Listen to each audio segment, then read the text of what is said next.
Welcome to the News in Motion podcast. Over the next several months leading up to the midterm elections, Gail will focus most of her podcasts on equipping and educating voters and encouraging people to register to vote. Gail is also available to serve as a community speaker on voting and civic engagement. If you are interested in working with her, email Gail at newsinmotionwithgail@gmail.com to schedule her today. If you're a candidate and would like to join Gail for a segment or submit your advertisement to be aired for a fee, email newsinmotionwithgail@gmail.com. Now for today's podcast. So y'all, I'm just so happy to let you all know, I'm calling her my friend.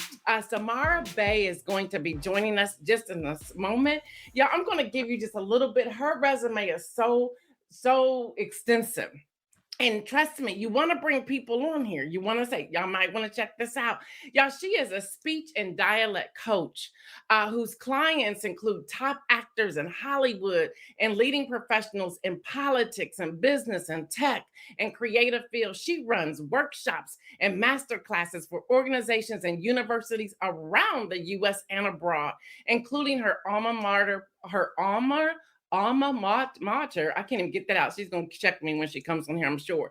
Princeton. Her work on rethinking the sound of power has been featured in the New York Times Magazine, Forbes, CBS Sunday Morning, hello somebody, Slate, Create, and Cultivate, and Jezebel. And her first book is slated for early 2023, release Permission to Speak, published by Crown, a division of Penguin Random House. She received her media training from Media Matters as a member of the Al Gore's Climate Reality Project, improv training from the Upright Citizens Brigade, and speech training from the world-renowned teachers based in Juilliard. Hello, somebody. Yeah, she's the bomb.com. The Royal Shakespeare Company, at Brown and Yale. She sits on the advisory board of Hollywood Social Action Group's Young Entertainment Activists, as well as the world's first community-led accent app, Spinsky. I hope I said that right. She received her BA in English from Princeton University and her MFA in acting from Brown University. I know some of y'all saying, why is Gail jacking up some of these words, knowing that a speech and dialect coach is coming on? Because listen, I listen to her and it's okay. You just try. You got to have the boldness and the confidence to come out and do it. Isaiah, bring in my friend Samara Bay. I am happy with you pronouncing Omicron however you want. How dare you? I was watching that day you were doing that one video. It was like, it's on. Well, what I was saying was like, I'm so curious to see what becomes the popular way of Americans saying it because no one knows how, but it's a Greek word. Anyway, I was curious. I'm not here to tell people right and wrong. I'm really not, But I loved it because, I was tuning in and you know how when you're researching, you're checking out how everyone's pronouncing. It's like, there's like 20 ways to say this. So I'm going to just go with this one. I know we all dealt with it. We were like, oh. And you can see all the newscasters the week that it became the thing. And it's like, of course, what we're actually worried about is there's a new variant. But it was like such a lovely, quite honestly, lovely distraction to be like, but what is their mouth doing? I love it. I said, I know who has the answer. So I came and found your video. I said, I knew she was going. Thanks for that. Thank you. And hi, everybody. I'm so glad to be here. I'm glad you're here. So that they'll be asking questions, I'm sure. But I'm going to start off by asking some questions first, if I can. Please. Look, your latest video.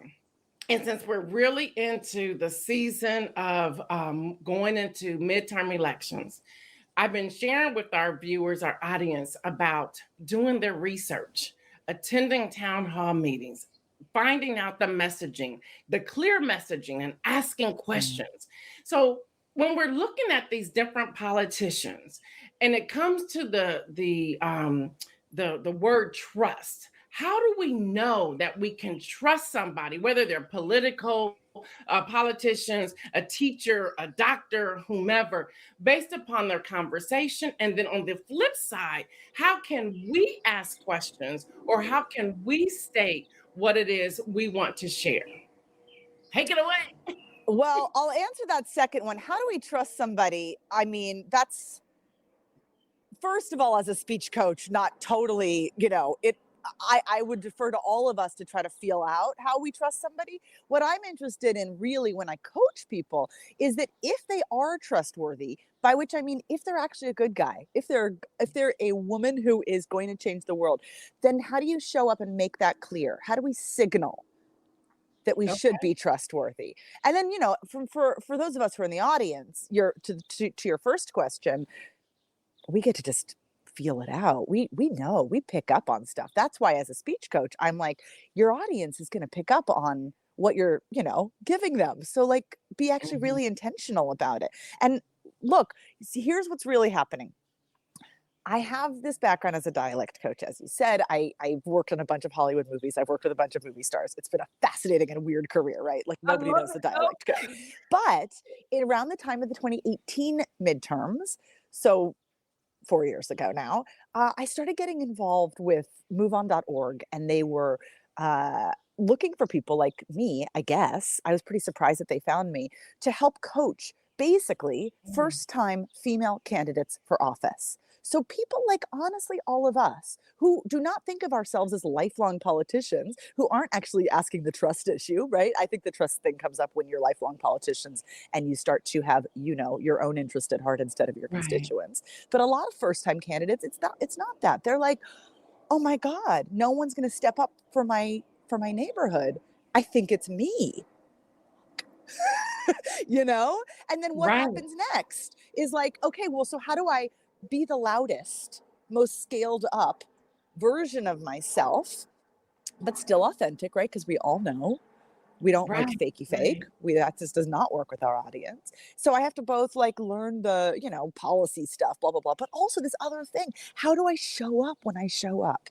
And I got so interested in that I really ended up having a career shift. And this book came out of it, and a podcast and all the things.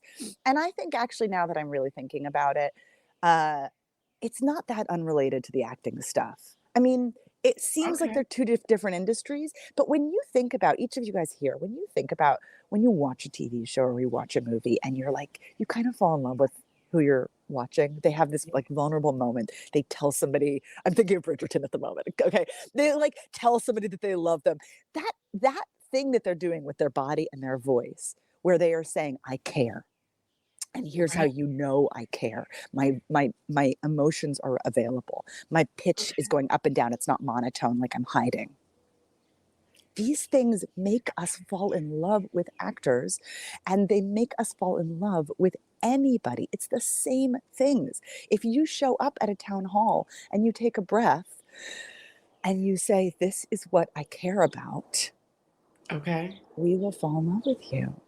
I mean, not that love necessarily has to be the thing, but you know what I mean? We will feel connection. We will be like, oh, we're humaning together in a room. Oh, this isn't public speaking, which can make us feel very distanced. And like, there's a lot of, I call it BS, around how public speaking is taught or has been taught for generations, which is very, quite honestly, white patriarchal. It's really, I mean, often what I'm talking about is decolonizing public speaking, because so much of what we're taught, especially in a corporate professional context, is like, keep your voice steady, especially for women, keep your voice low, especially for Black women, please, white space energy only. And don't get angry and don't get like all these stereotypes. They're just ways of saying, please join the dominant culture of what power has traditionally sounded like. Which is, I mean, I don't know if you thought I was going to get on my revolutionary high horse here. No, I love it. No, you go for it, girl. So, but this is the thing, and this is why I sold this book, because I'm out here being like, wait, is no one calling out that how each of us feels when we speak up in public is uncomfortable, partly based on the history of who's allowed to speak in public? Say that again. Yes, and see, that's why y'all now know that's why I love her.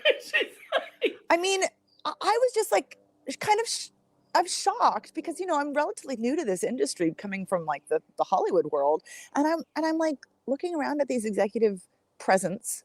It's Yeah. often what they're called in the corporate world. Yeah. Not slamming any individual one, but the whole ethos of it, the whole like spirit is like, please sound like the oldest, straightest, richest, whitest man you've ever heard. And if you don't sound like that, little voices in your head are going to start telling you you're Yeah. not doing it right. You're not proper enough. You're Yeah. wrong. You sound wrong. I mean, but this is just cultural. These are just stupid cultural messages that, of course, the people who are in the most power, the longest to go, set a standard. And now we're like, so do I have to meet that standard? And Right. then, I mean, to circle back around, and then that's why, like, coming at it from the from the Bridgerton standpoint, it's like, wait a second, but we're all humans here, and actually, that doesn't work. It doesn't work on me. When somebody Right. shows up and they hide because they are like doing this kind of, I sound robotic, and that is what power has traditionally sounded like. This is my authority voice. I'm like, I don't trust you. To your point, Right. I don't trust you. Right. Kim Edmondson said, say that. And then Latrice Jones said, wow, your voice has so much power. There's a word. So let me ask you Thanks. this. Speaking of that, let's go to, I'm just not see, you know what? You know me, I'm now going based upon what I just heard you say. Please. I'll never forget, Steve Harvey was teaching at a TD Jakes conference out of Dallas. And Steve Harvey said he will never forget when someone came into his sitting room, green room, whatever, and wanted to offer him their business card as a speech coach. And he turned around and asked the woman, who was happened to be a white woman, how much do you make? And when she told him, he said, do you know I run circles around what you make with what I make? He said, I'm not changing who I am. And how can you please speak to that? Because I think oftentimes we want people to change. I've had friends who were ready to go be reporters, but the media wanted to change their dialect, Yeah. change what it is they were saying, and they were like, "I lost myself." So, can you please speak to I that? can. I totally can. It's such a good question because this is really this is the meaty part of this kind of work. I think that a lot of the reason that executive presence and these things that I'm kind of bashing uh, are as simplistic as they are is it's hard to get into the gray area. It's easy to say Mm. police women's voices. I'm using women as an example here because I work with a lot of women and a lot of like people have told me I use vocal fry and I don't know what to do with it kind of notes. And then they're like paralyzed. Uh, there's this sort of like the experts basically say police women's voices, they need to sound more like, obviously, fill in the blank men, or don't touch women's voices. It's a feminist issue. Don't do it. And I'm like, the entirety of our lived experience lives in the gray area in between those extremes. So let's talk about this. Here's what I think. And before you jump in there, don't forget the black male as well, who they're being told how to speak. So go ahead. I mean, obviously, especially given your audience, I feel like I don't need to tell you guys. There's this thing called code switching, and there's this thing called dominant white spaces, and what you need to do, your interview voice, right? Like there's such long histories of this, and really, when I work with clients, it's almost always women, people of color, and immigrants for whom English is their second language, and we all fucking get it. I'm sorry, I'm swearing, but we all get it. I told We all she get was it. going to drop it. Our question is not like, is something weird happening with how society is listening to our non-standard voices? The question is, what do we do?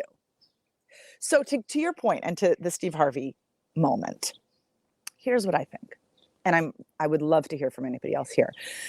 I tend to call my workshops how to use your voice to get what you want. And I'm interested in this because what we want is actually really nuanced and different for each of us. So if what we want, and it's also useful to actually think about this and sort of take ownership over what our actual goal is. Because if our goal is, for example, to go into a job interview in a really, really conservative environment and get the job, that's a different goal than to find the work environment that most suits us, to really rigorously go after it and to have integrity with ourselves at the end of the day, to look at ourselves in the mirror and be like, I was authentically myself all day long. And you know what? Neither one of those is wrong. And neither one of those should have any shame attached, but they will affect how much you decide to make adjustments, and not just vocal, right? What we wear, what our hair looks like, how we decide what adjustments are negotiable and what adjustments are non-negotiable for each of us. So Steve Harvey said, non-negotiable. What I'm doing is working. And yeah. Hi, Leah. I know. I mean, come on. Look, code switching is this linguistic term that literally everybody does. It really means that we mirror the room that we're in. We pick up on the signs. But of course, it has this much more loaded, quality to it for the Black community, because for eons, you all have been forced to sort of, have these two completely different styles. And the question is, are you forced? And what rooms do you not have to do that in? And I get asked this question and I'm like, we have to fucking feel it out. I'm sorry, I'm swearing, but we have to feel it out because obviously it's a safety issue. This is part of why I got into doing this, because coaches who don't understand what's really happening with real humans, especially underrepresented humans in work contexts where money is on the line, where livelihood is on the line, can't be giving irresponsible advice. Like, what if I was just like, no, just be yourself. Don't change for anybody. Right. Unless you want things. Right. Here's the goal. This is also why I talk about the new sound of power and why I'm really interested in what power sounds like, because the other way of talking about this, besides everything I said, which is really practical, the larger kind of abstract, but maybe like encouraging way to talk about this is that the sound of power is changing. We all have heroes from our own community. Maybe it's even us and people look up to us, right? Who don't sound like that dominant old, like I think of JFK, like who don't have that kind of sound and yet are being taken seriously. And we also have, Michelle Obama and AOC and these moments, these like viral moments of incredible speech making, Tamika Mallory during the summer of 2020. Yeah. Where like they are teaching the mass culture, mainstream culture, which I also mean white culture. They're teaching people what power sounds like, what leadership might sound like in the future. And it is not only varied in terms of the look, it's varied in terms of the sound. Yeah. And I also mean, English as a second language accents in there. I also mean like showing up with more sort of fanciful speech patterns, right? There's also a lot of like queer community stuff that comes up here. There's like, the more that people are actually doing that, the more we get to perk up our ears and go, when I have to speak up at that town hall, I better not hold myself to try to sound like JFK, right? There are instructive examples all around us, and I get to be the new sound of power when I speak up if I believe myself, if I believe I get to take up space. Can you talk about that sound of power? Because that one piece that I love that you did at Tory Burch Foundation, you were talking about the ball and throwing the ball. Oh, yeah. And that really resonated with me because I think what I heard you say, and what I hear you say when we're having our own conversations on Instagram and so forth, is that you have to make sure you're delivering it with power and not showing that I think this is okay. So I'm going to say it this way. Can you speak to that, please? Yeah, well, so there's a lot of things that we've picked up, we meaning humans. Linguists will tell you there's a lot of habits that we pick up in a conversational context to basically say, this is what I think, but I don't know, what do you think? And it works in many conversational contexts. There's also a lot of awesome, I think this is a largely female group, and I don't mean to exclude men, but often this stuff tends to be quite gendered, more than we would like to think. There's a lot of studies that show that women, when they're in conversation with other women specifically, speak in order to collaborate, in order to build a conversation together. The topic matters more than each individual speaker. And men, stereotypically, of course, if they don't fit this, it's wonderful, but stereotypically speak in order to compete. Oh, you played expert for a second? Now I'm going to play expert for a second. So you can imagine when women are talking to each other, and we all see this happen, but I'm like calling it out in this like linguistic way so that we actually know what we're hearing and realize how widespread it is. We're like interrupting, we're adding, we're like, amening, either literally, or if that's not your dialect, doing it in this very like, oh my God, yes, kind of way. Like we're adding. But here's why I say all this. When we get up to speak, whether it's on an actual stage or we're just raising our hand in an audience, when the spotlight is on us, when the emotional energy of the room is on us, it's not a conversation anymore. It doesn't have to be. And so if we're bringing some of that style with us to that space, we are sometimes giving away our power. And by that, I mean, and I'll bring in the ball thing that you talked about. By that, I mean, if we tend to kind of habitually say, this is what I believe, but I mean, I don't know. What do you think? What if we said, this is what I believe? And then just stopped, right? And the ball thing comes up because here's something that we can each practice. Maybe in this moment or maybe afterwards. But if you're alone in a space, pretend that you have an invisible ball. I'm trying to do this on camera. Pretend that you have an invisible ball, like orange sized in your hand. I mean, you'll feel ridiculous because it's an invisible ball, but there's a play element to this work, right? And if you throw the ball up while saying, for example, your name, right? So in my case, my name is Samara. If you throw the ball and you flick your wrist on the word that matters the most in that thought, which in this case is maybe my name, our names, right? Then if you throw the ball up and you match your pitch as you go up, you end up with something like, my name is Samara, which is considered this term upspeak or uptalk. It's often associated with young women. It's often maligned, right? If you use uptalk, you're giving away all your power, blah, blah, blah. So my name is Samara. I'm not here to demonize any of these. We pick up every single habit we have. I am underlining this. We pick up every single habit we have for a reason. Yeah. So can we please just love on ourselves? I mean, what nuanced humans we are. We're like picking stuff up. We're adjusting based on who we're around. We're adjusting based on who we love, who we spend time with. Come on, right? So going up. Wait, I'm trying to do this on camera and here, I'll back up a little bit. So my name is Samara. You can imagine the opposite. If we have this ball and we try to push it down, we try to throw it straight down when we're talking. We go, my name is Samara. My name is Samara. Goes into vocal fry. The energy kind of dies, dies a little droopy death, right? My name is Samara. These are habitual ways that a lot of us end our sentences. Again, nothing wrong with it, but it is interesting to notice because it might not be useful in that moment when you really want to land your thought. So the third option, you might have seen this coming, is instead, if you throw this ball, why can't I find it? Here we go. If you throw this ball out, like literally hit the wall, this is not about volume, although that often is what happens first. But if you say, my name is Samara,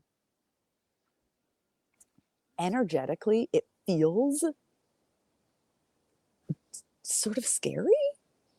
We're just making a sound actually go out instead of kind of pooping out, but it feels different in your body. So I encourage you to try that and just see, what does it feel like to say, I believe this, and then give it to the other person without apology. I love that. Ron Robinson, he's on here.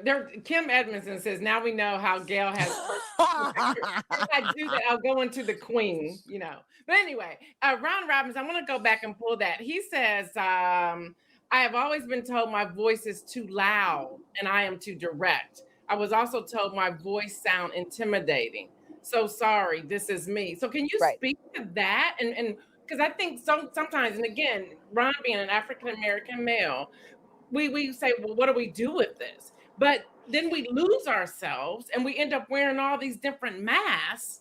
What do we do? Can you speak to Ron to this and other men? Because I know, I think it was Mike Nicholson said he has to say, I think. Yeah, I have to say, I think. Can you speak to those, please? Yeah. Yeah. I mean, let's just take a moment, right? Can we all just be in the space together? Like, that's such bullshit, and I'm so sorry. And I told y'all she was coming here and swearing. I mean, I'm sorry. It is, though. Be you. I mean, yeah, that's right. So, I mean, swearing is part of my dialect, I warned them. What do I think? I mean, here's what I think. It ties in a bit to this negotiable, non-negotiable thing I talked about earlier, right? Clearly what you're saying, I think it was the second gentleman, Mike, was saying was, I've learned tools to not seem so intimidating. Great. I mean, honestly, it's valuable to pick up these tools. Good. Hi, Mike, I see you. We're in the cussing club together. It's valuable to pick up those tools, and then it's really interesting to experiment with when you don't need them. And to sort of teach the world that they need to listen better. I talk a lot about the idea of generous ears, that and this is for all of us, because we actually all have biases around voices. I mean, if you don't, wonderful, but I'm spreading the net wide here, because it's a psychology thing. It's an us versus them thing. It happens below the level of conscious thought. And in this day and age, when so many of us and so many white folks are so aware of biases and aware of checking their biases, voice bias is not on anyone's list. And it's part of why I got involved in this. Because actually, I mean, it's invisible, obviously, but like, it's actually everywhere and huge. And psychologists will say we all have voice biases, accent biases, right? There's like horrible, insane studies. Yeah. Here's an example. In Ohio, I remember it was a university in Ohio, like a decade ago. Students were broken in two groups at a university, and they were the sort of, test subjects. And one big group all heard the same audio, but they were shown a different person's face. And one was Asian and one was white. Mm. And the group that saw the Asian face but heard the same Ohio voice said that man's accent is too strong. Wow. Can you imagine the implications?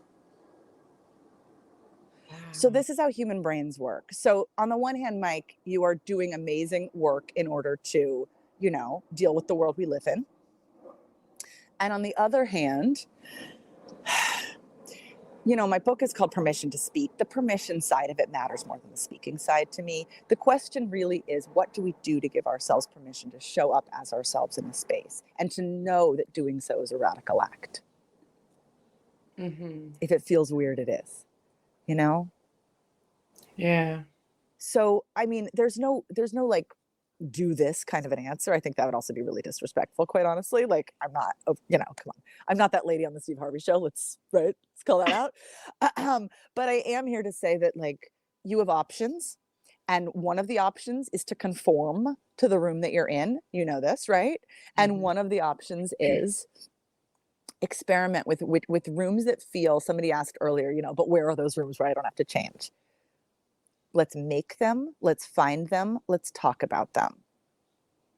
Yeah. I think about this in terms of DEI training also. A lot of whatever corporate spaces are investing money, not enough, but investing some budget in diversity, equity, and inclusion. I think voice bias should be part of that. I think that, it doesn't really help for a DEI trainer to say, this space needs to be more accommodating to different cultures. And then for the white CEO to be like, but when you talk like that, I dismiss you and I don't even notice I'm doing it. Right. Wow, this is a lot. Wow, you hit so I don't know if you thought we were going to get into this. No, I'm loving it. No, I'm loving it. And I'm looking at the time. I know some of y'all got to go, but y'all can go. But I have a couple more questions. Lori Wallace just says, why do we have to judge anyway? I did Toastmasters and I just sound like me, not trying to sound like anyone else. Unfortunately, people judge on both sides. I mean, I think the best thing we can possibly do is be have the most generous ears that we can have. And I mean this, and this is something that I feel like is really important. We should, okay, I don't love saying should, but we should be really active in listening to who makes us come alive and who makes us want to share their videos and who makes, right? And like, notice what that kind of public speaking is, because I think that's the future. And the thing changed, and then I lost my point of view. I'm sorry. No, I love it. I think that one was also awesome. Wait, and the other part was, and this will resonate with some of you and not with others, so take it or leave it. And don't forget to also have generous ears towards yourself, because a lot of us are walking around with these assumptions that we don't actually believe in, right? We don't believe in these systems of power that are. I'm not going to finish that sentence because there's going to be too many swear words, but you know what I mean. But you know what I mean. I mean, you don't need me to tell you that like systems of power are sucking the lifeblood of our culture right now. But if we accidentally say to ourselves, "But I don't talk right," we're upholding those systems. So we get to actually notice how we listen to ourselves and not just listen to others. I do think there's a revolution in there. I do think that. I love that. John Gore, he happens to be my brother, not biological, but close Oh, enough. And he says, I'm a very direct person, and trust me, he is. And he says, and if you ask my opinion, you will get the real deal. I have learned to compromise my delivery. Then he corrected compromise later. So if yeah. anybody spelled wrong, he corrected himself.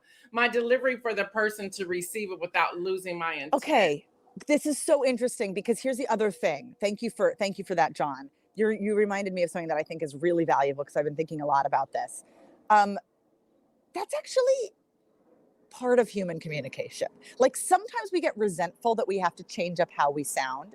And that is like, sit with that resentment, find your people, primal scream. Like right. For some of us, it's also, if we don't sound like the dominant culture, it's more work than for other people. And that's not fair. So for sure. And changing how we sound in order to get heard is the second half of communication. We can't, none of us, including little kids that we're teaching, right? Our own kids that we're talking to about tone. Nobody can actually just spew what they want when they want it and expect people to hear them the right way and do what they want. All of us, there's two parts of communication. I mean, there's also the listening part. So there's three parts of communication. But there's what we want to say, the urge to communicate what we need to say, what we want, what we need, what need we need to get met. And then there's how. In order to get that need met. And that's with our loved ones as well as with difficult toxic figures in a work environment. So as much as I'm saying like you're welcome to be resentful because some of this is deeply unfair, also notice, also check yourself. Am I jumping into that too fast? Because sometimes it really is just like, this is the contract to live in a social society. I have to think about how I'm going to say what I'm saying in order to get myself heard. Yes. So, okay, I got 1,000 more questions, but I'm only going to ask one more because I know you got to get on with your day. You're in New York for a reason.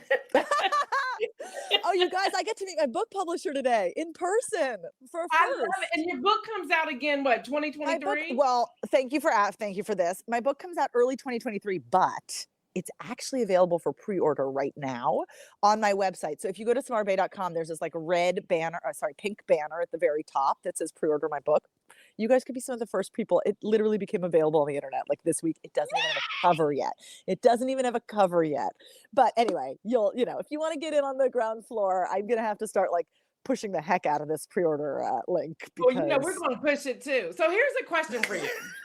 Yes. With the midterms coming up, and I have had thoughts, but I let everybody down about a month ago that I'm not going to run for office. But I had thought about it. I really had thought about it. Good. But as an African-American female, or just African-American or brown people, Latinos, Hispanics, I think sometimes we feel that we're at a disadvantage.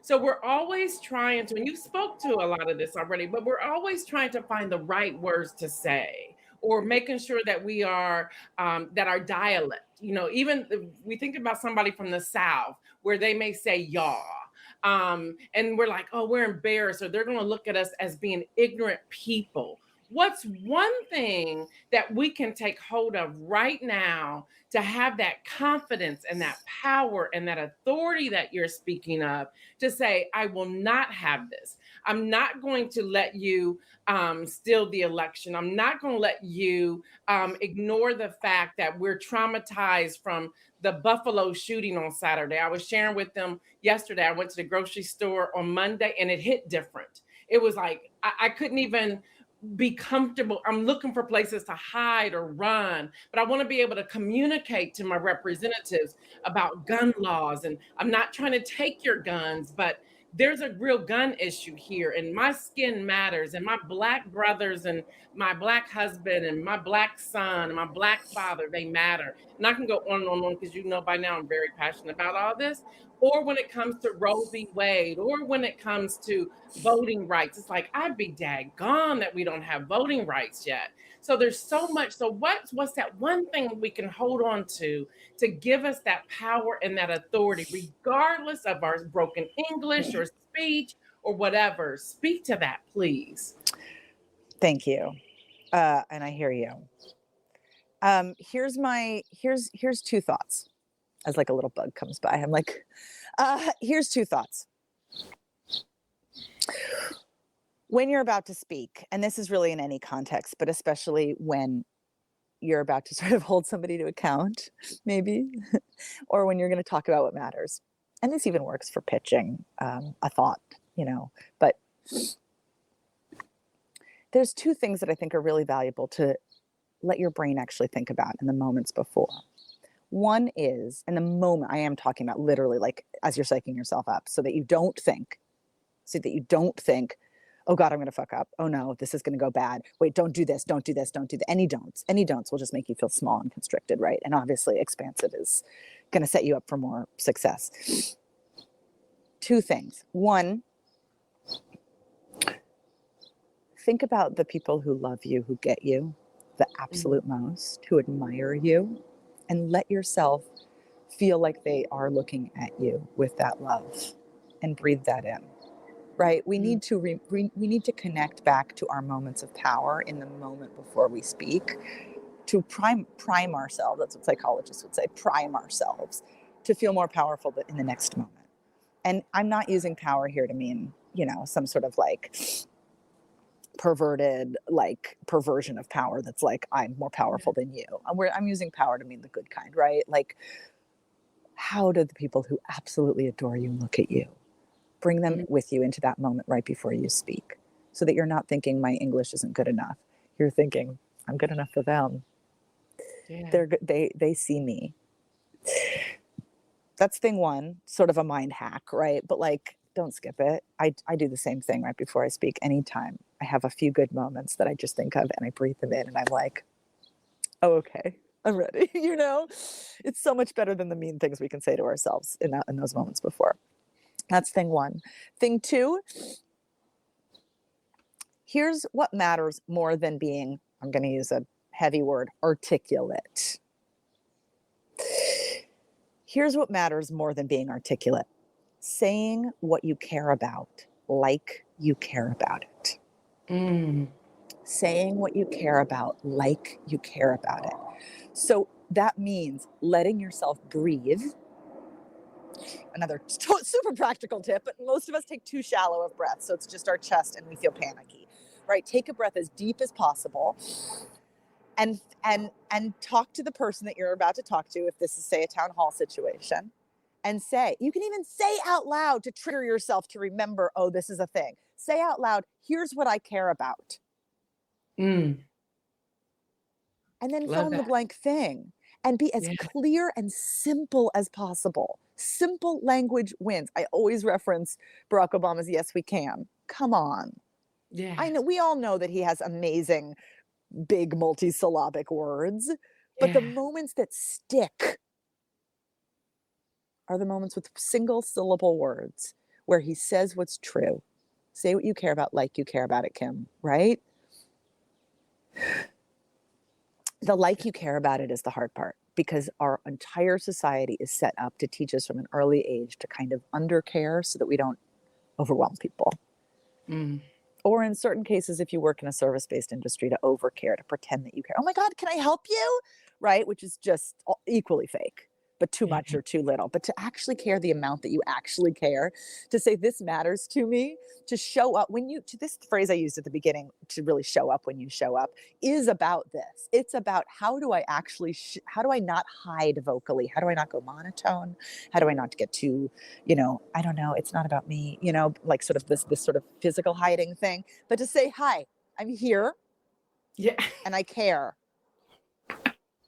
Right. And the people who love me, and they're looking at me in my mind, and I'm giving myself permission to say what matters. This is great. Thank you so much. Thank you. My absolute pleasure. And the other thing is, by the way, in those moments, if any of you are thinking about running for office or even just asking a question in a public context, this works for me. I'm going to give it to you.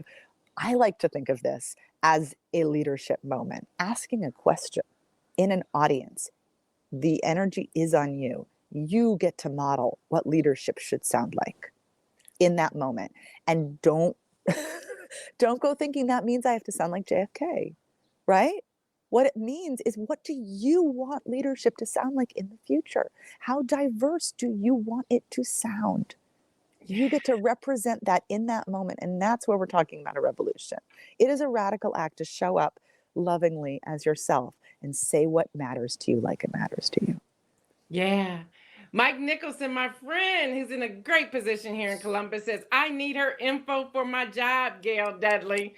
So, and so please share with everyone. We've been putting up your website. Isaiah, if you can put up her website again and her Instagram. Like, oh, thank you. I can get it to you one-on-one. Do you want me to do it that way? Sure, yeah, that's fine too. But also SamaraBay.com, you'll see a thing that says work with me, and you just fill out a form and we'll be in direct touch. I love that. So either go to SamaraBay.com for any of you who want to be in touch with me, or Instagram. I'm like very present there, and I put out a weekly reel. It's no daily Gail show. the amount of time commitment is 1 minute per week. It's about what I can handle. It's about what I can handle. She was like, girl, you do it like every day.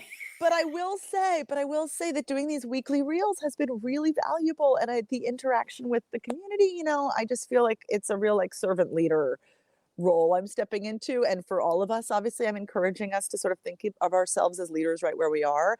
And it's been an interesting experience for sure.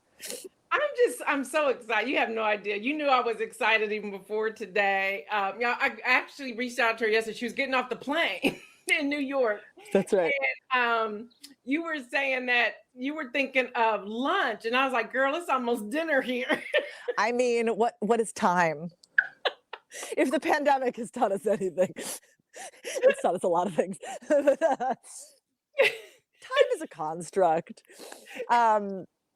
This is so lovely. I want to go back and look at all of your comments in the chat, everybody. I'm so grateful for the interaction. Thank you. Enjoy the East. I think it's supposed to be cool all week, so I know it's a little different than your California weather, right? I don't know. It's going to be like 72 today. I'm like, I think that's perfection, no? Yesterday was gorgeous. You missed yesterday. It was. I mean, I'm not complaining. Come on, I'm in a friend's backyard. This is like, look at this stunningness. Yeah, and Mike, she happens to be in Brooklyn today. Mike's from Brooklyn, New York, so. Oh, and by the way, happy birthday to your daughter. Diane said, I love my cousin sister. That's it. So hopeful working in a white woman dominant world. Hey. And then Cherie's out of Baltimore, and she says she has been absolutely great. I really want to connect with her. Look, girl, I told you. Look, come on over here, girl. You know what I should say also is I have a weekly newsletter. You'll find it all on my website, but like, I should probably be encouraging you all to go to the newsletter, because it's a new thing I'm doing. I'm finally like getting into the marketing side of things now that the book is coming out in less than a year. But like, I'm calling the newsletter a love letter to your voice, because we need, I think there's like a toxicity.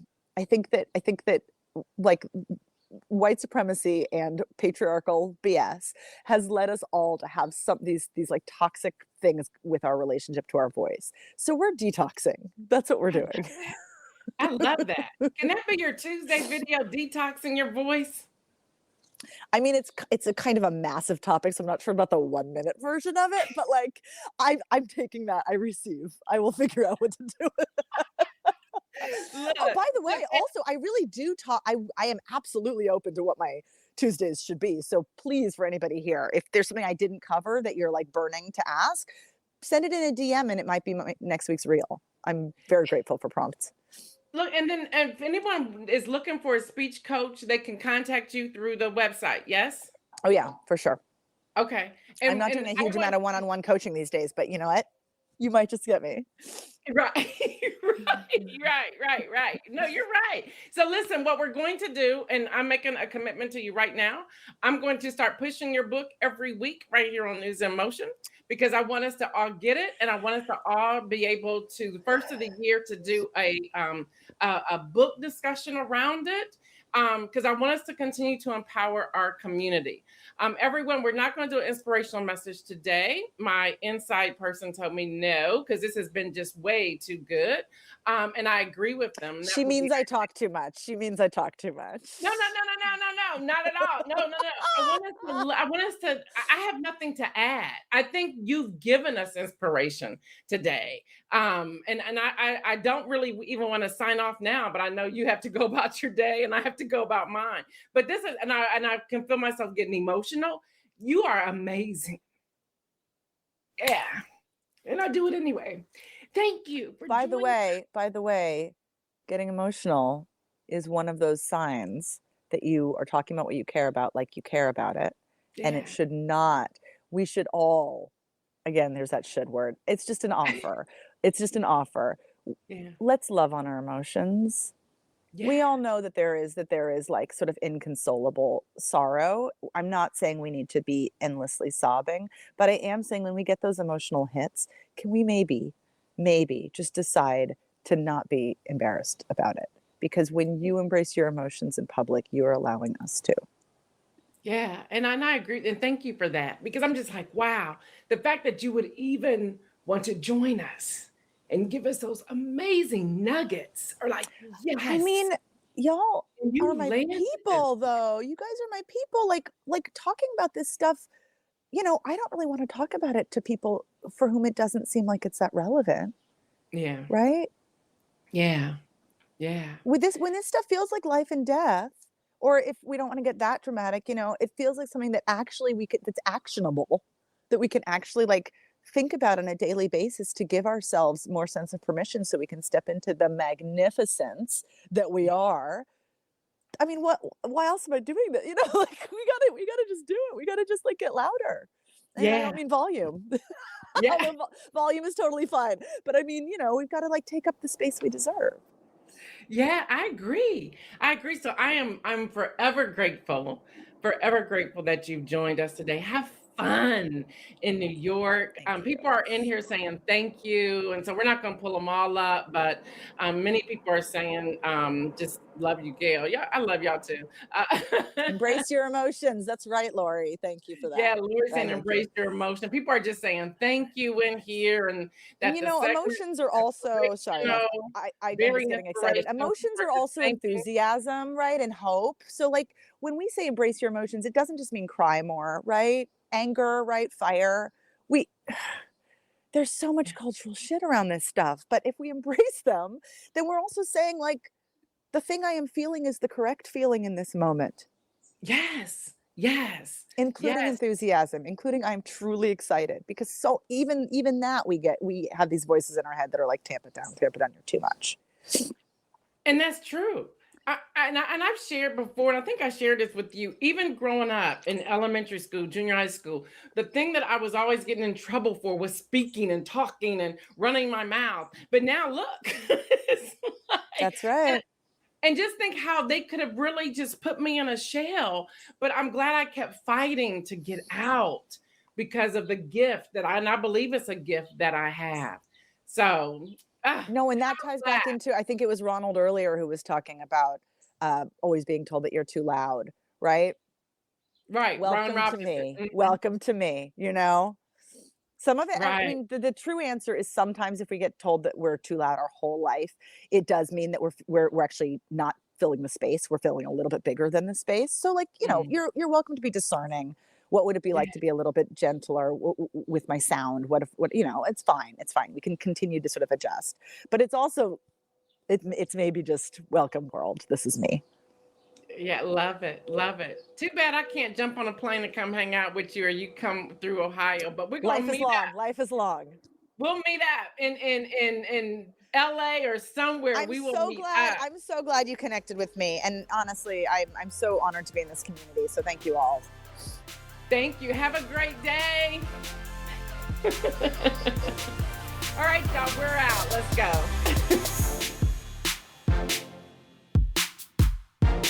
Catch Gail each weekday on News in Motion on Facebook Live at facebook.com/News in Motion or her YouTube at youtube.com/Gail Dudley. You can also follow Gail on Instagram and Twitter at Gail Dudley and visit her website www.gaildudley.com. Until next week, as Gail always signs off, stay well, and remember to make some moves.